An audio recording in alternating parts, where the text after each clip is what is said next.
ស្វាគមន៍អ្នកគុណនិយមគ្រប់បាក់ទាំងអស់គ្នាសាជាថ្មីម្ដងទៀតមកកាន់វីដេអូសម្រាប់រឿងទឹកដីធម្មពលវិញ្ញាណវគ្គ2ដែលជាភាគទី44របស់យើងសាច់រឿងចាប់ផ្ដើមឡើងនៅពេលដែលណានធ្វើការសម្រុកចូលទៅរកនៅសៀវហងឈិនតែមើលទៅការអាវុធរបស់គេគឺពិតជាខ្លាំងណាស់ស៊ូសានសឹកឃើញដូច្នេះក៏បានស្រែកហើយថាអត់នោះទេណាមកសៀវថាបានស្រែកឲ្យស៊ូសានសឹកគឺត្រូវតែស្ងប់អារម្មណ៍ព្រោះថាការដែលធ្វើរឿងដោយប្រើប្រាស់អារម្មណ៍ខ្លួនឯងខ្លះនឹងទទួលរងនឹងការខាត់បងច្រើនដូចគ្នានេះក៏បានរៀននៅមេរៀននេះហើយមិនចង់ឲ្យស៊ូសានសឹកដូចជានាងនោះទេបើសិនជាចេញទៅមិននឹងអាចបញ្ជាពេលនៅការប្រកួតបានទេក៏เลยទៅការណានសម្រុកចូលទៅនាងក៏បានប្រើនៅរាងកាយមានគ្មានសមល់ព្រមទាំងព្យាយាមកិច្ចចេញពីអាវុធរបស់សៀវហងឈិនអាខ្លះកិច្ចមិនបានក៏ត្រូវតែក៏មិនជាធ្វើនោះទេទៅជិតដល់ដាក់គេមួយជាងក៏ស្រាប់តែក្របអាវុធជាច្រើនធ្វើការបាញ់ប្រហារមកសម្បីតែរាងកាយមានគ្មានសមល់របស់នាងគឺស្ទើរតែប្រេះសៀវហងឈិនបន្តចាត់ការក៏ដូចជាសោកយ៉ាងសប្បាយចិត្តស្របពេលដែរណានាងបានស្រែកយ៉ាងខ្លាំងអ្នកគ្រូក៏ដឹងថាណានក៏កំពុងតែបង្ខំខ្លួនឯងបន្ថែមនៅរយៈពេលនៃរាងកាយមានគ្មានសមល់ដើម្បីទប់ទល់ជាមួយនឹងស្នៀតខ្លាំងជាងគេរបស់សៀវហងឈិនឃើញនៅឱកាសល្អគ្នាដទៃទៀតក៏ប្រញាប់ឲ្យជួយស្ដេចត្រាញ់ខ្លាសតៃហៅឃើញនៅខាងលើក៏សរសើរពួកគេថាគឺពិតជាយុទ្ធសាស្ត្រល្អណាស់សៀវហងឈិនស្របគ្នានោះក៏ស្រាប់តែជាប់នៅក្នុងគុកតក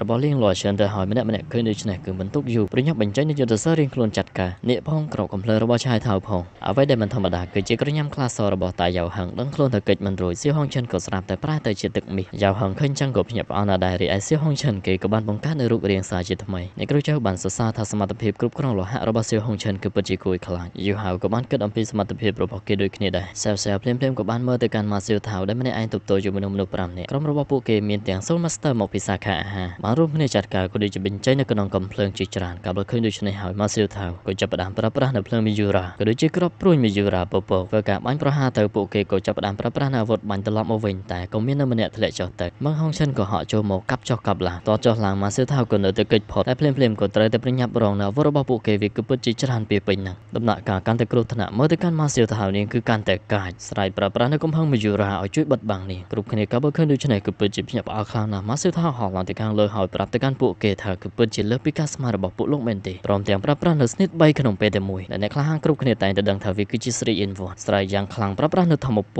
យ៉ាងខ្លាំងស្និតបលឹងរួមបញ្ចូលនេះផងដែរគឺមាននៅឈ្មោះថាកំហឹងរន្ទះអាគីក្រុមសាលាណាចក្រសូរិយាចន្ទ្រាឃើញចឹងហើយគ្មាននរណាដែលថាមិនភ្ញាក់ផ្អើលនោះទេសៀវនាងក៏ពិតជាសប្បាយចិត្តមែនទែនសម្បីតែអ្នកគ្រូចៅយីក៏សរសើរថាមីយូរ៉ាងងឹតគឺពិតជាខ្លាំងវិញ្ញាណបិសាចនឹងក៏ជ្រាលជ្រៅណាស់ដែរម៉ាយូឡុងដែលគឺជាថ្នាក់ដឹកនាំក្រុមសាលាណាចក្រសូរិយាចន្ទ្រាគេក៏ភ្ញាក់ផ្អើលឃើញម៉ាសៀវថារៀបបាក់នៅការវិប្រហារសាជាថ្មីគេបានប្រាប់ឲ្យគ្នាប្រញាប់រងតែដូចជាមិនទាន់នោះទេគ្រាន់តែហោះកាត់តែប៉ុណ្ណោះដៃរបស់គេក៏ដាច់មកខាងទៅហើយម្នាក់ទៀតឃើញប្រញាប់បាក់នៅខែលការពារក៏ប៉ុន្តែខែនេះវាផុយជាងកញ្ចក់ទៅទៀតម៉ាយូឡុងគ្មានជំរឿក៏ប្រើនៅអាវុធមួយក៏ដូចជាបញ្ចេញនៅពន្លឺឡាស៊ែរដែលគឺជាសីតុណ្ហភាពក្តៅបំផុតតែក្តៅយ៉ាងណាបើប្រៀបធៀបជាមួយនឹងមីយូរ៉ារបស់ម៉ាស៊ីលថៅក៏នៅតែខ្សោយចឹងនាងបានហោះចេញមកព្រមទាំងជួយសង្គ្រោះទៅដល់ស៊ូសានសឹកនៅលើឆាកចំហាយភ្លើងដ៏សន្ធោសន្ធៅក៏បានផ្ទុះពីពេញនឹងក៏ដូចជាអាវុធជាច្រើនធ្លាក់ចុះបែកបាក់អស់រលីងក្រុមសាលាណាចក្រសូរិយាចន្ទ្រាក៏កំពុងតែទន្ទឹងរង់ចាំមើលផ្សែងខ្មៅត្រូវបានរត់សាត់ទៅអស់យើងក៏បានឃើញនៅវត្តមានរបស់ម៉ាយូឡុងវ៉ែនតាត្រូវបានប្រេះបែកក៏ប៉ុន្តែធម្មពលរបស់គេក៏នៅតែមានខ្លាំងចឹងគេក៏មិនចង់អូសបន្លាយពេលទៀតនោះទេក៏នឹងធ្វើឲ្យក្រុមស្លាប់បិសាចសងនៅតម្លៃនោះត្រឡប់មកវិញម្នាក់ទទួលបញ្ជ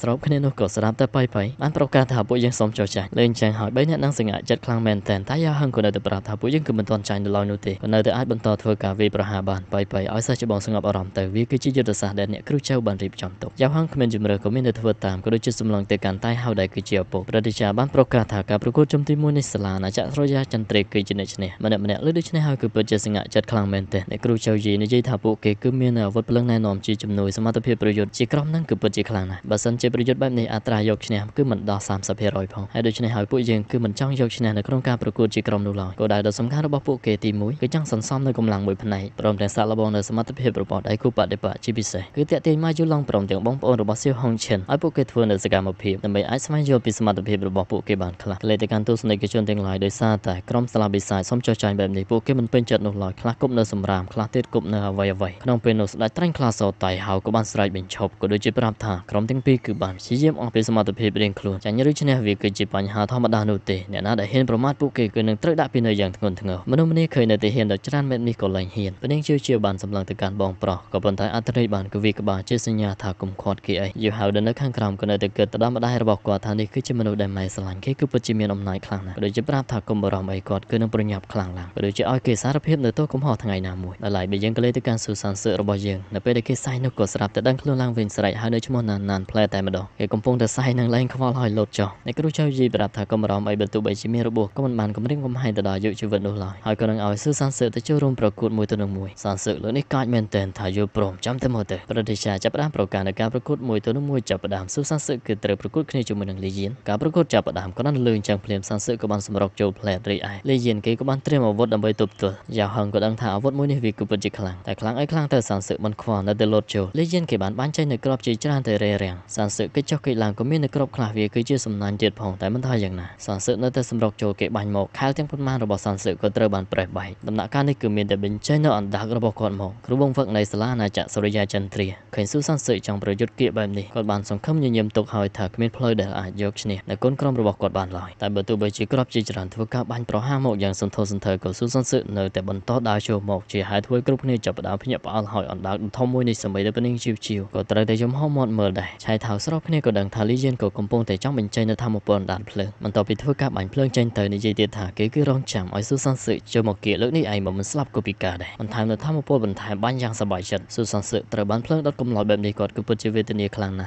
ស់ណានស្របគ្នានោះក៏ស្រាប់តែដឹងខ្លួនឡើងវិញបារម្ភខ្លាំងមែនតើលីយៀនបន្ទាប់ពីបាញ់ឆ្អិតឆ្អន់គេក៏បានបោះនៅកំភ្លើងនោះចោលក៏ដូចជាប្រាប់ថាស៊ូសានសឹកនេះគឺជាអំណោយសម្រាប់ឯងហើយបញ្ជានៅក្រៅកំភ្លើងជាច្រើនធ្វើការបាញ់ប្រហារទៅប្រិយមិត្តជាទីមេត្រីអ្នកគុណនិយមគ្រប់គ្រប់បកជាទីរាប់អានស្របគ្នានោះផងដែរស៊ូសានសឹកក៏ស្រាប់តែអណ្ដែតឡើងទៅខាងលើប្រមូលនៅខែដែលបាក់បែករបស់គាត់មកប្រមូលបដងមើលទៅកាន់ទឹកមុខកែភ្នែកក៏ដូចជាភ្លើងការពារដ៏កំណាចអណ្ដើកផងពោះវែកផុសស្វផងចំហាយធម្មពលខ្មៅមួយនេះគឺពិតជាធ្វើឲ្យគេផិតភ័យខ្លាំងមែនទែនហើយសានសឹកប្រើប្រាស់នៅកណ្ដាប់ដៃរបស់គាត់ធ្វើការវាយប្រហារពោះវែកផុសស្វគួចនោះក៏បានហោះចេញទៅលីយៀនគេព្យាយាមទប់ទល់ផងដែរក៏ប៉ុន្តែមិនអាចទៅរួចនោះឡើយស្រែកយ៉ាងខ្លាំងមកយូឡុងបានស្រែកនៅខាងក្រោមដូចគ្នាថាវាគឺពិតជាគ្រោះថ្នាក់ខ្លាំងណាស់ព្រឹទ្ធាចារ្យក៏បានប្រកាសថាឈប់ភ្លាមព្រមទាំងប្រញាប់ទៅជួយស្របពេលដែលលីយៀនណែភ្នែកសថ្លែតបាត់ទៅហើយតែក៏ជាសំណាងគេអាចរួចរស់មានជីវិតតែបន្ទាប់ពីមើលដៃពេលនេះសល់តែឆ្អឹងប៉ុណ្ណោះគេក៏បានស្រែកពោពេញទៅដោយក្តីឈឺចាប់យូហៅក៏បាននិយាយថាវាគឺជាភ្លើងវិញ្ញាណដែលខ្លាំងជាងគេបែបក៏និយាយថានេះគឺជាលើកទី1ហើយដែលសានសឹកប្រើប្រាស់នៅធម្មពលខ្លាំងបែបនេះក៏ប្រហែលជាដោយសារគេវាយស្រីវាម្យ៉ាងវិញទៀតស្នៀតនៃខ្សែលោហិតនេះ3ថ្ងៃប្រើប្រាស់បានតែម្ដងប៉ុណ្ណោះលីយៀនក៏ត្រូវបានគេសាយចេញវិញយ៉ាងវេទនាម្នាក់ទៀតឃើញស៊ូសានសឹកខុសខើពេញនឹងក៏មោះមកចង់ដើរចេញទៅតែក៏ត្រូវបានគ្រូបង្វឹកខាត់ទៅហើយព្រោះថាមិនអាចឲ្យខលលេខរៀងបាននោះទេអញ្ចឹងបានចាត់ឲ្យឈិនអានចេញទៅប្រកួតមើលទៅកាន់ឈិនអាននឹងគេគឺពិតជាផិតភ័យម្នាក់នឹងក៏បានមកចាប់ក្បួយ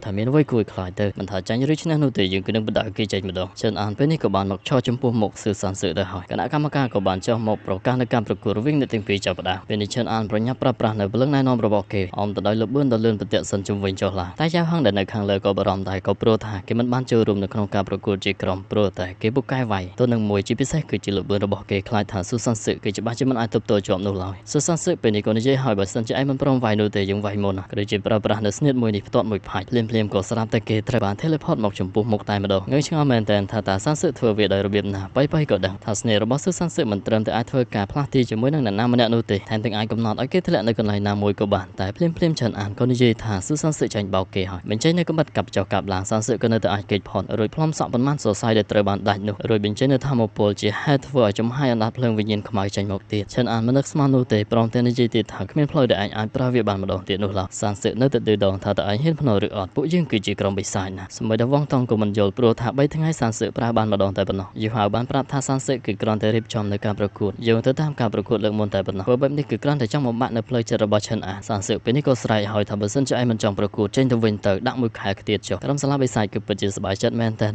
បែក៏យល់ថាវាគឺពិតជាមិនខាតនោះទេគណៈកម្មការបានប្រកាសនៅសាលាបិសាចគឺជាអ្នកឈ្នះម្នាក់ចាប់ផ្ដើមគ្រប់គ្រងទៅដល់សាលាបិសាចក៏ដូចជាស្រែកហៅឲ្យស៊ូសានសឹកសាជាថ្មីតែពេលនេះធម្មពលលើរបស់ស៊ូសានសឹកគឺបានអស់ទៅហើយសម្លឹងទៅកាន់ណានឃើញថានាងនឹងខ្លួនឡើងវិញសៀហុងឈិនក៏ដឹងថាឈិនអានចាញ់បោកស៊ូសានសឹកពីអ្នកនឹងមូមកក្តៅកាឲ្យខ្លាំងណាស់ទ្រាំមិនបាននោះទេហក់ទៅលើឆាកចង់ចាត់ការបញ្ចេញអាវុធព្រលឹងណែនាំរបស់ពួកគេរៀងខ្លួនប្រតិជាដែលគឺជាគណៈកម្មការបានចង្អុលថាតើពួកឯងកំពុងតែធ្វើអ្វីនឹងបញ្ឈប់ភ្លាមតែយ៉ាវហឹងបាននិយាយថាពីព្រួតមួយវាគឺជាទោសធ្ងន់ធ្ងរតែដូចជាអ្វីដែលអ្នកក្លាហានទាំងអស់គ្នាបានឃើញថាពីអ្នកនឹងក៏នៅតែធ្វើសកម្មភាពស្របពេលដែលគ្រប់គ្នាក៏កំពុងតែភ្ញាក់ផ្អើលស៊ូសានសឹកក៏មិនអាចគេចចេញផុតបាននោះដែរភ្លាមចំហាយបាត់ដៃដ៏ធំមួយបានមករារាំងក៏ដូចជាស្រែកថាប្រហើនអាវុធព្រលឹងណែនាំនឹងគ្រាន់តែក្តាប់បន្តិចវាក៏ខ្ទេចខ្ទីទៅហើយគ្រប់គ្នាក៏ពិតជាចង់ដឹងថាតើគេគឺជាអ្នកណាផ្សែងខ្មៅត្រូវបានរសាត់អស់គេក៏បានដឹងថាគឺជាលោកម្ចាស់សៀនអធិរាជក៏ភ្ញាក់ផ្អើលអាចថាគឺជាគាត់ដែរទេគាត់នៅរស់ទេកលេសទីកាន់ពីអ្នកដែលបានខ្ទាតចែងមាននៅរបួសស្របគ្នាបានឃើញនៅប្រតិជាសៀនគាត់បានបញ្ចេញនៅកងពលឹងទាំងឡាយរបស់គាត់ចេញមកនឹងម្នាក់គឺពិតជាភ្ញាក់ផ្អើលជាខ្លាំងសម្បីតែជើងខ្លាំងម្នាក់នឹងក៏ត្រូវតែគោរពហៅថាគឺជារៀមច្បោះប្រតិជាសៀនប្រាប់ថាការប្រកួតគឺមានវិន័យតាំងពីយូរលង់ណាស់មកហើយក្រុមរបស់ពួកយើងគឺមិនបានធ្វើអ្វីខុសនោះទេបើសិនជាអ្នកណាម្នាក់ចង់បង្កបញ្ហានោះមករកយើងទៅក៏បើដូច្នេះសាច់រឿងភេទទី